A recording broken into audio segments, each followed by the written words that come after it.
Cinema బృందానికి ఈ cinema నిర్మాణ ప్రయాణంలో పాల్గొన్నటువంటి ప్రతి ఒక్కరికి పేరు పేరున కృతజ్ఞతలు తెలియజేస్తా ఉన్నా. ఎందుకంటే నేను ఇది రెండో మూడో ఫంక్షన్, నేను సినిమా ఫంక్షన్లకు ఎప్పుడు పోకపోతుంటే సినిమా ఫంక్షన్లన్నా చాలామంది టాప్ హీరోలు ఇంటర్వ్యూ అడిగితే నేను చేయనయ్యా బాబు, అవి నాకు తెలియదు ఆ సినిమా గురించి అని చెప్పేది. సో ఇదే వేదిక మీద రెండో మూడో సినిమాలకు గెస్ట్గా వచ్చినటువంటి సందర్భంలో మిత్రుడు అర్జున్ అన్న ఈ సినిమా పోవాలి, మనం ఈ సినిమా ఫంక్షన్కి పోవాలి, వీళ్ళందరూ మన పేద వర్గాల నుంచి వచ్చినటువంటి వాళ్ళు, వీళ్ళకి అండగా నిలబడాలని చెప్పి అర్జున్ చెప్పడంతో ఇక్కడికి రావడం జరిగింది. అయితే మిత్రుడు మాట్లాడుతూ ఉంటే చాలా నేను అప్పు చేసిన లేకపోతే ఈ సినిమాని చూడండి, లేకపోతే థియేటర్లకు వెళ్ళండి, ఇవన్నీ వింటూ ఉన్నప్పుడు ఒక ప్రొడ్యూసరు అంటే ఆపరేషన్ థియేటర్లో ఒక తల్లి డెలివరీ అయ్యేటువంటి టైంలో ఉండేటువంటి ఒక ఆవేదన ఉంటుంది చూడండి. ఆ సినిమా కూడా రిలీజ్ అయ్యేటువంటి సందర్భంలో ఒక ప్రొడ్యూసరే కాదు, ప్రొడ్యూసర్ బాగుండాలని ప్రొడ్యూసర్ని అనుసరించి ఏవైతే సహాయం చేసిరో వాళ్ళందరూ కూడా దీవిస్తూ ఉంటారు. సో కాబట్టి అంతటి ఆవేదన ఈ సినిమా రంగంలో ఉంటుంది. సో దీంట్లో సినిమాలకు ఎంత ఖర్చు అవుతుందో తెలియదు, వృధా ఖర్చులు ఎంత అవుతాయో నాకు తెలియదు. కానీ ఒకటైతే నిజం, చిన్న సినిమాలు పెద్ద సినిమాలు అనే తేడా ఎక్కడ పుట్టిందో నాకు అర్థం కాలే. కానీ సినిమా ఈ సినిమా అంతే. అది చిన్నదా పెద్దదా ఏదనేది పక్కకు పెడితే, నేను కూడా గతంలో నాకు సినిమాలు తీయనికి రాదు, కానీ ఒక ఉద్యమంలో భాగంగా కొన్ని డాక్యుమెంటరీస్ తీయాల్సి వచ్చింది. బాతాల పోషెట్టని కొన్ని ఎపిసోడ్లు తీసినప్పట్లో అది సినిమా కోసం తీయలే నేను. అంటే ఈ మూమెంట్ తెలంగాణ రాష్ట్రంలో జరుగుతున్నటువంటి ఒక గతంలో జరిగినటువంటి అరాచకాలను పిక్చరైజ్ చేసిన అంతే. అది చేస్తే కొన్ని మిలియన్స్ ఆఫ్ వ్యూస్ అవి.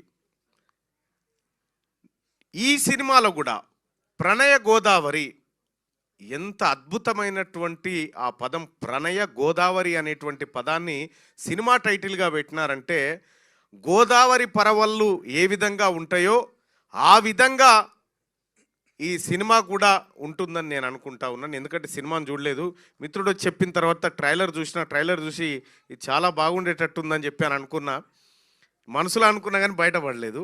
సరే తప్పకుండా వస్తా అని చెప్పిన.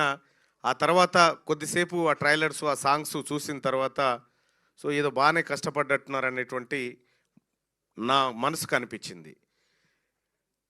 నేను నా జీవితంలో 10 నుంచి 11 సినిమాలు చూసి ఉంటాయి ఇప్పటి వరకు, అంతే. నాకు సినిమా రంగంతో పెద్దగా టచ్ లేదు. కానీ ఈ ప్రజలతో, ఈ సినిమా వెనకాల ఎవరైతే కష్టపడ్డారో ఆ ప్రజలతో టచ్లో ఉండాలని అనుకుంటా, అందుకోసం ఈ ఫంక్షన్కి రావడం జరిగింది. సో ప్రేక్షకులు కూడా ఇలాంటి వాళ్ళని ఆదరించాల్సినటువంటి అవసరాన్ని నేను చెప్తా ఉన్నా. ఎందుకంటే వాళ్ళని ప్రోత్సహించడం ద్వారా మళ్ళీ కొంతమందికి ఉపాధి దొరుకుతుంది, కొత్త ఐడియాసు కొత్త సినిమాల రూపంలో బయటకు వస్తుంది. ఇటీవల కాలంలో మనం చూస్తూ ఉన్నాం, కొన్ని సినిమాల్లో చాలా బాధాకరమైనటువంటి విషయాలు కనిపిస్తూ ఉంటాయి. నేను జై భీమ్ సినిమా అనేది నాకు ఒకరు చెప్తే జై భీమ్ సినిమా చూసిన, దానికి ఖచ్చితంగా నేషనల్ అవార్డు వస్తుంది అనుకున్నా, కానీ రాలే. ఏం సినిమాకి వచ్చిందంటే అది ఇదే ఎర్రచందనం దొంగలతనం చేసిరు చూడు, అదేం సినిమా, పుష్ప సినిమాకి వచ్చింది. అంటే మరి ఏ అంశాలను పరిశీలించిస్తారో నాకు తెలియదు, కానీ అది చూసిన తర్వాత ఇక ఇంకొక సినిమా చూడొద్దు అనుకున్నా నేను. ఇక ఈ వ్యవహారం అంతా చూసిన తర్వాత 13 తారీఖు అవకాశం నాకు దొరకాలనే కోరుకుంటా ఉన్నా. అవకాశం ఉంటే ఖచ్చితంగా ఈ ప్రణయ గోదావరి సినిమాకి నా కుటుంబంతో సహా పోతా, అవకాశం ఉంటే.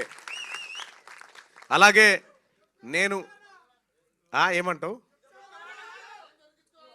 ఈ ఒక్క మాట చాలా ఓకే. అయితే చిన్న సినిమాలని బ్రతికించడం కోసం ఎక్కడి నుంచో ఎవరో రారు. ఇద్దరు వ్యక్తులు మాత్రమే చేయగలుగుతారు. ఒకటి ప్రజలు, రెండోది ప్రభుత్వం. ఈ ప్రజలకు చేస్తున్నటువంటి రిక్వెస్ట్ ఏంటంటే చిన్న సినిమా కాదు, పెద్ద సినిమా కాదు, దాని ద్వారా సినిమా ద్వారా ఏం నేర్చుకున్నాం అనేది మనకు కావాలా, ఆ సినిమా ద్వారా ఈ సమాజానికి ఏం అక్కరొచ్చింది అనేది కావాలా. అలాగే నేను తీన్మార్ వార్తలని నేను డిజైన్ చేసేటువంటి టైంలో V6లో నేను ఒక ముసలి క్యారెక్టర్లోకి ఎందుకు అది మిత్రుడు కూడా పేపర్ వేసుకున్నా అని చెప్పి పేపర్ వేసినావా, నేను పేపర్ వేసే జర్నలిస్ట్గా మారిన ఊర్లో పేపర్ వేసే మారిన. V6లో నేను తీన్మార్ డిజైన్ చేసే టైంలో నేను వార్త రాస్తే అసలు ఈ వార్త మీద నేను సమయం ఎందుకు కేటాయించాలి అనే క్వశ్చన్ మార్క్తో రాసుకుంటోని వార్తలు. ఆ తర్వాత ఆ క్యారెక్టర్ కానీ నాకు తెలియకుండానే ఒక నటన అనేది నా జర్నలిజంలో యాడ్ అయిపోయింది. వార్తలను ఇలా కూడా చెప్పొచ్చా అనేటువంటి ఒక వ్యవస్థలోకి తీసుకుపోయిన దాన్ని V6లో. ఎవరి దగ్గర వాస్తవానికి నాకు అప్పుడు నేను చాలా ఛానళ్ళల్లో పనిచేసిన, ఎన్టీవీ కానీ లేకపోతే సన్ నెట్వర్క్లో కానీ జెమినీలో కానీ చాలా ఛానళ్ళల్లో నేను వర్క్ చేసిన, కానీ నా దగ్గర ఎంత టాలెంట్ ఉన్నా నాకు అవకాశం ఇవ్వలే.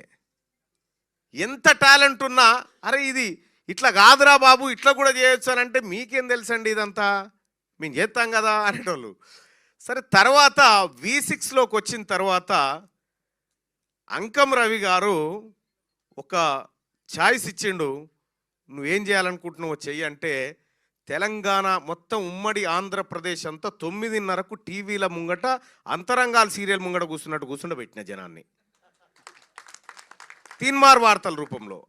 అందుకే ఇక్కడ వీళ్ళలో ఎవరిలో ఏ టాలెంట్ ఉందో చెప్పలేం, ఎవరిలో ఏ టాలెంట్ ఉందో చెప్పలేం. కాబట్టి వాళ్ళ టాలెంట్ బయటికి రావాలంటే అవకాశాలు రావాలి. ఆ అవకాశాలు ఎప్పుడు వస్తాయంటే ప్రజలమైన మన నుంచి రావాలి వాళ్ళకి ప్రోత్సాహం, రెండోది ప్రభుత్వం నుంచి కూడా రావాలి. నేను రాష్ట్ర ప్రభుత్వానికి కూడా నాదైనా అవకాశం వచ్చినప్పుడు ఖచ్చితంగా ముఖ్యమంత్రి గారితో మాట్లాడి ఈ లో బడ్జెట్ సినిమాలు ఏవైతే ఉన్నాయో, ఈ చిన్న చిన్న కళాకారులను ఎవరైతే అనుకుంటున్నారో, చిన్న కళాకారులు కాదు, నవమాసాలు మోసి ఇక్కడి వరకు ఈ సినిమాని తీసుకురావడం అంటే ఇది చిన్నోళ్ళు చేసే కార్యక్రమం కాదు, ఇది ఎంతో ఓర్పు నేర్పుంటేనే చేసేటువంటి కార్యక్రమం. ఇక్కడ ప్రొడ్యూసర్గా అప్పులు చేయడం, ప్రొడ్యూసర్గా ఆయన ఆవేదన అంతా మనం ఇప్పుడు చెప్పుకున్నాం. కానీ ఒక ప్రొడ్యూసర్కి సంబంధించినటువంటిది కాదు సినిమా. ప్రొడ్యూసర్ కాదు, ఈ సమాజం మీద చూపించేటువంటి ఇంపాక్ట్ కూడా ఎవరైతే దానికి గురవుతారో వాళ్ళ మీద కూడా ఈ ప్రభావం ఉంటుంది. కొన్ని చాలా గొప్ప సినిమాలు, మంచి కంటెంటు, చాలా మెసేజ్ ఇచ్చేటువంటి సినిమాలు ఎన్నో థియేటర్లలో ఆడకుండా వెళ్ళిపోయినటువంటి సినిమాలు ఉన్నాయి. దొంగతనాలు చేసేటువంటి సినిమాలు ఎన్నో వందల రోజులు ఆడినటువంటి రోజులు ఉన్నాయి. అల్టిమేట్గా ఆ సినిమా అయినా ఈ సినిమా అయినా ఏ సినిమా అయినా కూడా ఇది కొందరి జీవితాలకు లైఫ్ అండ్ డెత్ క్వశ్చన్గా ఉంటుంది. సో ఇటువంటి సందర్భంలో వాళ్ళు మరింత ఉత్సాహంతో ముందుకు పోయే విధంగా ప్రేక్షకులంతా ఆదరించాలని కోరుకుంటూ ఈ ప్రణయ గోదావరి సినిమా, ప్రణయ గోదావరి నాకు ఇప్పుడు నా కాన్స్టిట్యున్సీ అటు కృష్ణ ఇటు గోదావరి, ఈ రెండు నదుల మధ్య ఉంటుంది నా కాన్స్టిట్యున్సీ, వరంగల్, నల్గొండ, ఖమ్మం. ఇటు గోదావరిది అయిపోయింది. గోదావరి ఒక్కొక్కసారి ఉగ్రరూపం ఎట్లా చూపిస్తూ ఉంటుందో ఆ స్థాయిలో ఈ ప్రణయ గోదావరి ప్రళయ గోదావరిగా మారాలి థియేటర్లో అని కోరుకుంటూ అవకాశం కల్పించిన మిత్రులందరికీ ధన్యవాదాలు. Thank you.